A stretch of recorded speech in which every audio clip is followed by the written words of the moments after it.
Assalamu alaikum. Welcome back to Language Solution. This is Nazmul Hussain before you, the language trainer of this institute.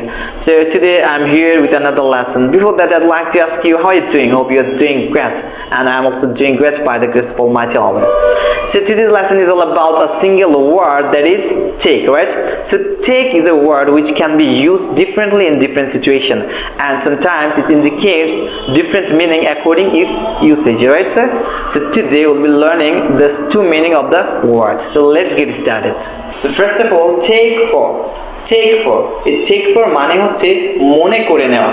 যেমন ধরেন আপনি বাসা ভাড়ার জন্য কোন একটা বাসাতে গেলেন, গিয়ে দেখলেন ওখানে একজন লোক দাঁড়িয়ে আছে, আপনি ভাবলেন যে সে হবে এই বাসার কেয়ারটেকার। তো আপনি কিছুক্ষণ পরে কথা বলার পরে জানতে পারলেন যে সে হচ্ছে নিজেই ওই বাসার মালিক। সো এটার ইংরেজিতে আমরা এভাবে করতে পারি।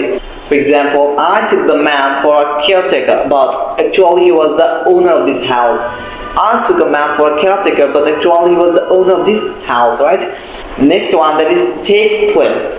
Take place, it indicates to happen something. কোনো কিছু একটা ঘটায়, এটাকে বলা হয় take place. যেমন ধরেন আমি যদি বলি সেখানে কোনো অপ্রীতিকর ঘটনা ঘটেনি, এটার স্মার্ট ইংলিশ এরকম হবে no untoward incident has taken place there. No untoward incident has taken place there, right? এখন আমি যদি বলি সেখানে কি কোনো অপ্রীতিকর ঘটনা ঘটেছে, ইন্টারোগেটিভ করে দিই, তখন ইংলিশটা কি হবে, এরকম হবে has any untoward incident taken place there?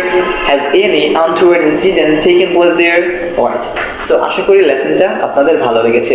So আমরা দুইটা ফ্রেজ কিন্তু শিখলাম। নাম্বার 1, টেক ফর এর মানে হচ্ছে মনে করে নেওয়া, এন্ড টেক প্লেস এর মানে হচ্ছে কোনো কিছু ঘটা, রাইট?